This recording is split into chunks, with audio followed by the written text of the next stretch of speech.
नमस्कार प्रिय मित्रों, मैं मुकेश प्रसाद शर्मा सत्य दृश्य यूट्यूब चैनल में आप सबका स्वागत एवं हार्दिक अभिनंदन करता हूं। और इस समय मेरा विषय है चित्तौड़ की रानी कर्म देवी के हाथों दिल्ली के सुल्तान कुतुबुद्दीन ऐबक की हार।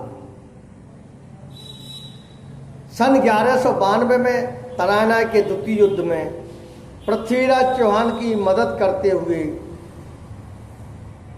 चित्तौड़ के राजा समर सिंह और उनका बड़ा पुत्र कल्याण सिंह वीरगति को प्राप्त हुए। इसके बाद चित्तौड़ की महारानी कर्म देवी ने अपने छोटे पुत्र कर्ण सिंह को चित्तौड़ के राज सिंहासन पर बिठाया और स्वयं चित्तौड़ के शासन की बागडोर अपने हाथ में ली और चित्तौड़ का शासन बड़े कुशलतापूर्वक रानी चला रही थी। 1205 में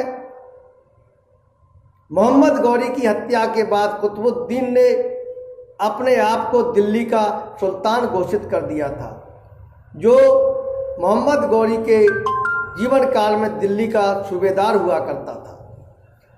अब सुल्तान बनने के बाद उसके मन में साम्राज्य विस्तार की लालसा जागी और उसने देखा कि इस समय चित्तौड़ का राजा एक अल्पवयस्क यानी नाबालिग है, तो इसे सुनहरा अवसर समझकर कुतुबुद्दीन एक विशाल सेना के साथ चित्तौड़ की तरफ बढ़ा। उधर महारानी कर्म देवी को जब ये पता चला कि कुतुबुद्दीन सेना लेकर चित्तौड़ की तरफ बढ़ रहा है, तो महारानी ने अपने सामंतों सेनापतियों को युद्ध की तैयारी करने का आदेश दिया। सेना चित्तौड़ के निकट पहुंची।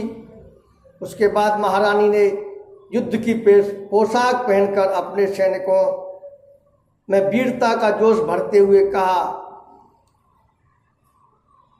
कि तुर्क कुतुबुद्दीन शायद ये समझ रहा है कि इस समय चित्तौड़ का राजा एक बालक है, तो मेवाड़ की भूमि पर कोई वीर पुरुष है ही नहीं,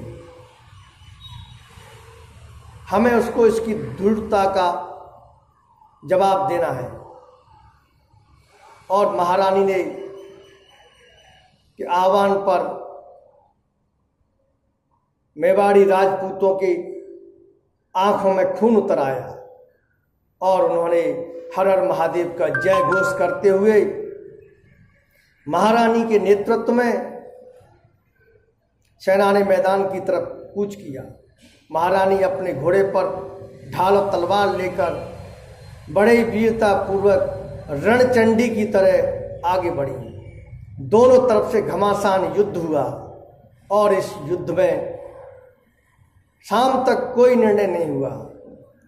सूर्यास्त के साथ दोनों सेनाएं अपने अपने शिविरों में लौट गई। इसके उपरांत दूसरे दिन सुबह महारानी ने अपने सैनिकों और सेनापतियों का आह्वान करते हुए कहा कि आज हमें युद्ध का निर्णय करना है, या तो हम वीरगति को प्राप्त होंगे या फिर हमलावर यवन को अपनी मातृभूमि से खदेड़ देंगे। ऐसा कहते हुए महारानी ने अपने सैनिकों को मैदान की तरफ कूच करने का आदेश दिया। जैसे ही चित्तौड़ की सेना मैदान पर पहुंची तो उन्होंने देखा कि वहां पर अभी कुतुबुद्दीन की सेना नहीं थी, तो महारानी ने रणनीतिक सुअवसर समझकर अपनी सेना को कुतुबुद्दीन के शिविरों पर धावा बोलने का आदेश दे दिया।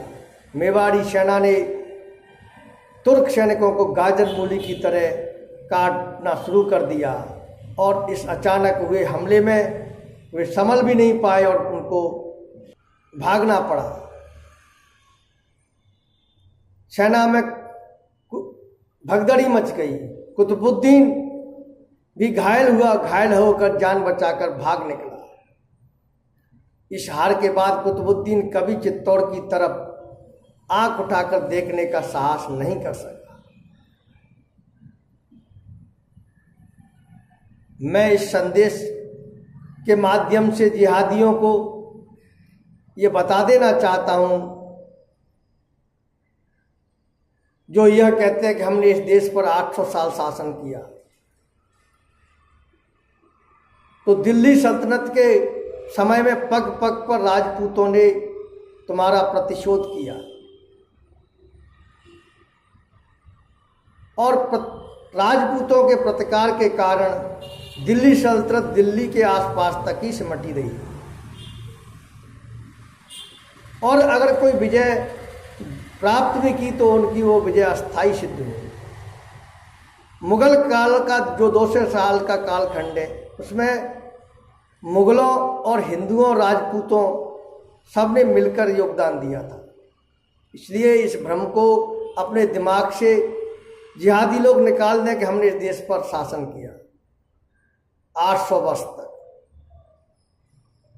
हमने कभी भी तुमसे हार नहीं मानी, हम सदैव तुम्हारा प्रतिकार करते रहे।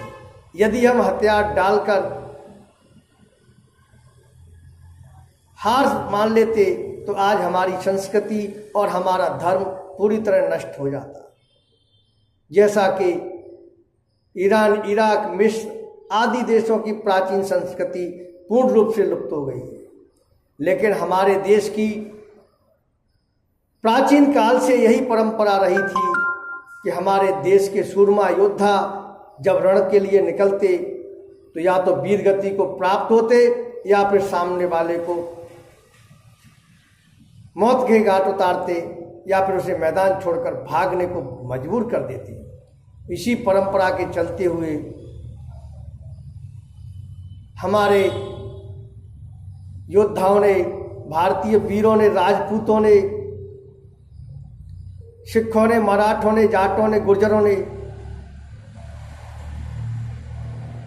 तुर्क और मुगलों को कभी इस देश पर हावी नहीं होने दिया।